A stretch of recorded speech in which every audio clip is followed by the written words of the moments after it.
اختیار کرنا چاہیے۔ جو ہی رمضان کا مہینہ شروع ہو، ایک مسلمان کو مزید 7 کام کرنے چاہیے۔ ایسے تو بہت سارے کام ہیں، لیکن 7 مہم کاموں کی طرف ایک مسلمان کی توجہ ہونی چاہیے۔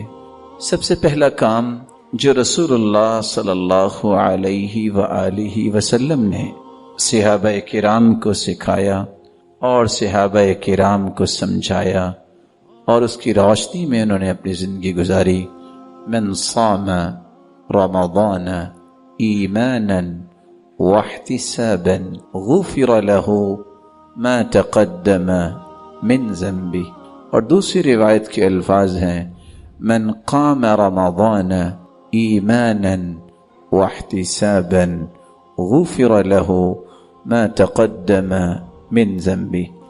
جو شخص روزہ رکھتا ہے اور پھر قیام کرتا ہے، دونوں الگ روایتیں ہیں، روزہ رکھنے والا اور قیام کرنے والا، اس کا مقصد یہ ہو ایمانا واحتسابا، وہ اللہ پر ایمان لاتے ہوئے کہ یہ روزہ رکھنا یہ اسلام کے ارکان میں سے ہے، فرض ہے، وہ اس نیت سے روزہ رکھتا ہے، یہ عبادت ہے اور اللہ تعالیٰ نے مجھ پہ یہ فرض کیا ہے، واحتسابا، اور اجر کی امید سے یہ کام کرتا ہے، خواہ وہ روزہ رکھے یا وہ قیام کرتا ہے، غفر له ما تقدم من ذنبه، اللہ تعالیٰ اس کے پچھلے تمام گناہوں کو معاف کر دیتے ہیں۔ اور یہاں ایک بات کا اضافہ میں کیے دیتا ہوں، دنیا کے اندر جتنے بھی انسان نیک اعمال کرتا ہے اس کا اجر احادیث میں آ گیا ہے، اس کا یہ اجر ہے، اس کا یہ اجر ہے، لیکن 3 ایسے کام ہیں جس کے اجر کی لیمیٹیشنز شریعت نے بیان نہیں کی۔ ان میں سب سے پہلا روزہ ہے۔ رسول اللہ صلی اللہ علیہ وسلم نے فرمایا، حدیث قدسی ہے، الصوم لی وانا اجزی بہ، روزہ میرے لیے ہے تو اس کا بدلہ میں ہی قیامت کو دوں گا۔ دنیا میں اس کا اجر بیان نہیں کیا گیا۔ اللہ تعالیٰ کتنا دیں گے ہماری عقل وہاں تک سفر نہیں کر سکتی۔ اسی طرح دوسری جگہ فرمایا فمن عفا واصلح فاجرہ علی اللہ، جو شخص کسی کو معاف کر دیتا ہے اور اصلاح کرتا ہے، ایسے انسان کا اجر بھی اللہ پر ہے۔ وہ کتنا دیں گے؟ اللہ اپنی عظمتوں اور شانوں کے مطابق دیں گے۔ مثال سے ایک بات سمجھاؤں گا، اور مثال اللہ کے لیے ممکن نہیں ہے، فلا تضربوا للہ الامثال، اللہ کے لیے کوئی مثال بیان نہ کرو، لیکن انسان قریب الفہم جو ہے ہر چیز کو سمجھنا چاہتا ہے کہ جو میری سمجھ میں آئے۔ حاتم طائی کے پاس ایک شخص کھانا لینے آیا، اس نے 10 بوریاں اٹھا دی، کہا آپ نے 10 بوریاں اٹھوا دی ہیں، مجھے تو ایک وقت کا کھانا چاہیے تھا۔ کہا تو نے اپنی ضرورت کے مطابق مانگا، میں نے اپنی استطاعت کے مطابق دے دیا۔ اگر میرا رب اپنی عظمت اور شانوں کے مطابق انعام دے گا تو وہ کتنا ہوگا؟ تو فمن عفا واصلح فاجرہ علی اللہ، جو شخص معاف کرتا ہے اور اصلاح کا کام کرتا ہے اس کا اجر بھی انلمیٹڈ ہے۔ اور تیسرا پہلو جس کا پیمانہ بیان نہیں کیا گیا وہ کیا ہے؟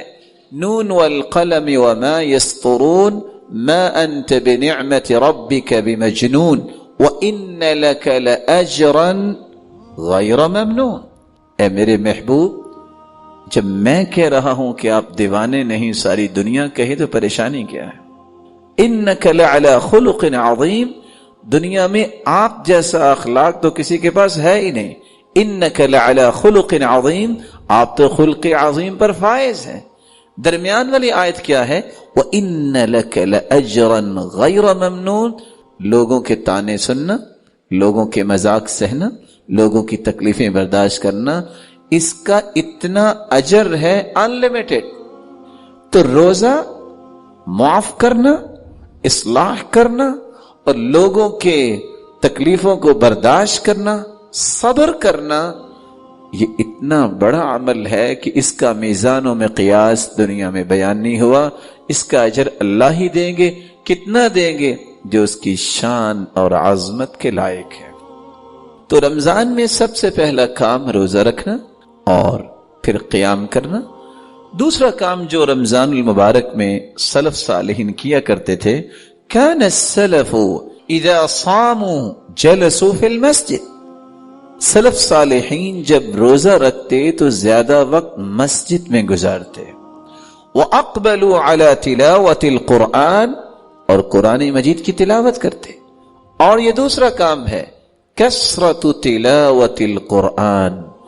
یہ شہر القرآن ہے، یہ مہینہ قرآن کا مہینہ ہے. سلف صالحین، صحابہ، تابعین، تبع الاتباع، ان کا کام کیا تھا؟ روزہ رکھنے کے بعد مسجد میں زیادہ وقت گزارتے اور قرآن مجید کی تلاوت کرتے. اور کیا کہتے؟ وقالوا نحفظ صوبنا ولا نغتاب احدا. اس طرح ہی ہم اپنے روزے کی حفاظت کر سکتے ہیں اور غیبتوں سے بچ سکتے ہیں. تو دوسرا کام جس سے ہم رمضان سے فائدہ حاصل کر سکیں گے، ہم قرآن مجید کی کثرت سے تلاوت کریں.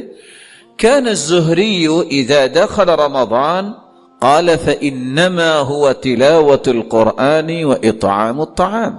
جب رمضان کا مہینہ ہوتا، امام بخاری رحمت اللہ علیہ کے استاد امام زہری کہا کرتے بس حدیث اب نہیں پڑھوں گا، یہ قرآن کا مہینہ ہے، مجھے قرآن پڑھنے تھا.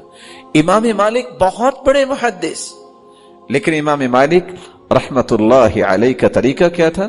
كان مالک اذا دخل رمضان يفر من قراءة الحديث ومجالسة اهل العلم واقبل على تلاوة القرآن من المصحف. رمضان المبارک شروع ہوتا، حدیث بند کر دیتے، کہتے یہ مہینہ شہر القرآن ہے. لوگوں کے پاس بیٹھنا، خواہ اہل علم تھے وہ بھاگتے تھے، کہتے تھے اس مہینے میں کام ہی ایک ہے، قرآن کھول کے بیٹھ جاؤ اور اپنے رب سے ہم کلام ہوئیے. تو قرآن مجید کی تلاوت یہ وہ عمل ہے جو رمضان المبارک میں ہمیں کثرت سے کرنا چاہیے. اس لیے سفیان ثوری رحمت اللہ علیہ کے بارے میں راوی بیان کرتے ہیں، كان اذا دخل رمضان، جب رمضان میں داخل ہوتے، ترک جمیع العبادہ، ساری عبادتیں ایک طرف ہوتی، وہ کیا کرتے؟ وَأَقْبَلَ عَلَى قِرَاءَةِ الْقُرْآنِ، اور اپنی پوری توجہ قرآن مجید کی تلاوت پہ لگاتے. یہی وجہ ہے كَانَ الْأَسْوَدُ يَقْرَأُ الْقُرْآنَ فِي كُلِّ لَيْلَتَيْن مِّن رمضان. اسود ہر 2 راتوں میں ایک قرآن مجید کو ختم کیا کرتے تھے. رسول اللہ صلی اللہ علیہ وسلم کی 6 سے 7 روایتوں کو اگر جمع کیا جائے تو صحابی نے جب آ کے سوال کیا اللہ کے رسول میں قرآن کتنے دن میں ختم کروں؟ آپ نے فرمایا اقرأہ فی 40 دن میں. یہ پہلی رہنمائی ہے. عام دنوں میں 40 دن میں ایک مسلمان کو قرآن ختم کرنا چاہیے. فرمایا میرے پاس اور طاقت ہے، فرمایا اقرأہ فی 30، چلو 1 مہینے میں ختم کر لو. کہا میری تو اور طاقت ہے، قال اقرأہ فی 25، 25 دنوں میں. پھر آئے، کہا میرے پاس اور طاقت ہے، فرمایا اقرأہ فی 20 دن میں ختم کر لو. کہا میری تو اور طاقت ہے، فرمایا اقرأہ فی 15، آپ 15 دن میں ختم کر لو. چھٹی مرتبہ پھر پوچھا، آپ نے فرمایا اقرأہ فی 10 دن میں ختم کر لو. 7ویں مرتبہ پھر پوچھا، اللہ نے اور طاقت دی ہے، فرمایا اقرأہ فی 70، آپ 7 دنوں میں ختم کرو. پھر سوال کیا، اللہ نے طاقت دی ہے، میں اور پڑھنا چاہتا ہوں، فرمایا اقرأہ فی 30، 3 دن میں پڑھ لو. اور ساتھ ایک بات کا اضافہ کر دیا، جو 3 دن سے کم میں قرآن پڑھتا ہے لا یفقہ، وہ سمجھتا نہیں ہے. پڑھ تو لیتا ہے لیکن سمجھتا نہیں ہے. سلف صالحین 3 دن سے کم میں بھی ختم کرتے تھے. اب وہ کیوں کرتے تھے؟ وہ اہل زبان تھے، وہ سمجھتے تھے اور ختم کر لیتے. امام بخاری کو دیکھیے، سیدنا عثمان رضی اللہ تعالیٰ عنہ کو دیکھیے، وہ ایک رات میں قرآن مجید ختم کر لیتے. دور نہ جائیے، یہ بہت بڑے لوگوں کی میں نے بات کر دی. پاکستان کی سرزمین پہ ایک شخص پیدا ہوا جس کا نام تھا حافظ محمد گوندلوی رحمت اللہ علیہ. اور آپ جانتے ہوں گے کہ ارض پاکستان میں ایسا بہادر خطیب کوئی نہیں پیدا ہوا جس کو علامہ احسان الہی ظہیر کے نام سے یاد کیا جاتا ہے رحمہ اللہ رحمۃ واسعہ، یہ ان کے سسر ہے۔ وہ شخص اللہ تعالیٰ کی نشانی تھی، وہ ڈرتے اخبار نہیں پڑھتے تھے، ان کو اخبار بھی یاد ہو جاتی تھی۔ اتنا حافظہ ارض پاکستان میں آج تک کسی نے نہیں سنا۔ اور آپ حیران ہوں گے کہ جب وہ مدینہ یونیورسٹی میں گئے علم سیکھنے کے لیے تو وہاں پڑھانے لگ گئے، اور مسجد نبوی میں وہ لیکچر ڈلیور کیا کرتے تھے۔ عرب بھی حیران تھے کہ یہ شخص کہاں سے آ گیا ہے۔ تو وہ اللہ تعالیٰ کی ایسی نشانی تھے کہ جب بیمار ہو گئے تو تب ڈاکٹرز نے کہا کہ آپ قرآن تھوڑا پڑھا کریں۔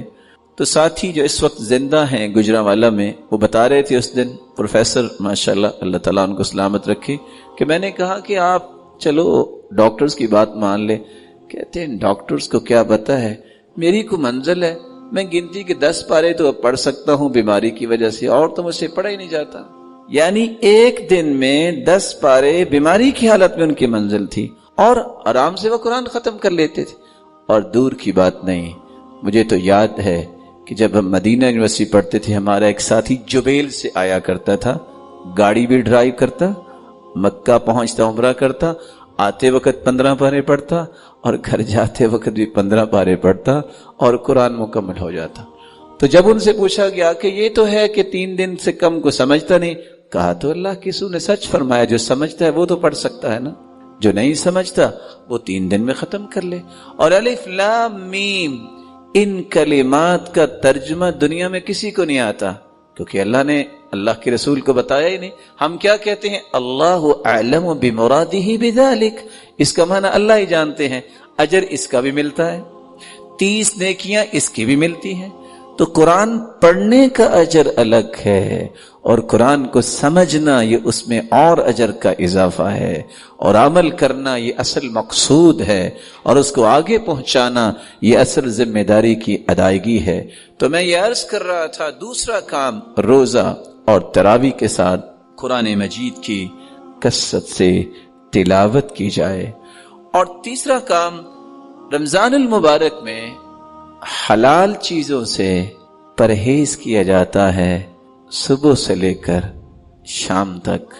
تو غیبت حرام ہے، اپنی زبان کو غیبت سے بچانا، اور اپنی زبان کو فحش گوئی سے بچانا، اور اپنی زبان کو ہر غلط بات سے بچانا، یہ روزے کی اصل فہم اور اصل بصیرت ہے۔ سیدنا ابو ہریرہ رضی اللہ تعالی عنہ اس لیے فرماتے ہیں، رسول اللہ صلی اللہ علیہ وسلم نے فرمایا، من لم يدع قول الزور والجهل والعمل به فليس لله حاجة في ان يدع طعامه وشرابه۔ جو شخص رمضان المبارک میں جھوٹی بات نہیں چھوڑتا، جہالت کے پہلو نہیں چھوڑتا، اور اسی طرح جاہلانہ اعمال کو نہیں چھوڑتا، اللہ کو کوئی ضرورت نہیں کہ یہ بھوکا رہے اور پیاسا رہے۔ حلال چیز سامنے پڑی ہو، کوئی بڑے سے بڑا انعام رکھ دے، اس کے قریب نہیں انسان جاتا، روزہ رکھا ہوا ہے۔ تو جو حرام چیز ہے غیبت کرنا، وہ کیوں؟ برائی کسی کی بیان کرنا، وہ کیوں؟ اپنے روزے کی حفاظت کرنے کے لیے اپنی زبانوں کی حفاظت کرنا، یہ انسان کو اصل روزے کی فہم ملتی ہے۔ الصائم فی عبادہ وان کان راقدا علی فراشی ما لم یغتب۔ ابو العالیہ بیان کرتے ہیں، روزے دار اگر 5 نمازیں بر وقت پڑھتا ہے، وہ سویا بھی ہوا ہو تو اللہ رب العزت اسے عبادت کا ہی ثواب دیتے ہیں، لیکن شرط ایک ہے، ما لم یغتب، وہ کسی کی غیبت نہ کرے، کسی کی برائی بیان نہ کرے۔ تو تیسرا کام جو روزہ رکھنے کے ساتھ، تراویح پڑھنے کے ساتھ، اور پھر قرآن مجید کی تلاوت کرنے کے ساتھ ہمیں اپنی زبانوں کی حفاظت کرنی چاہیے۔ اللہ کے دین کی دعوت اور لوگوں تک پہنچانے کے لیے اس ویڈیو کو ضرور لائک، شیئر، کمنٹ اور سبسکرائب کریں۔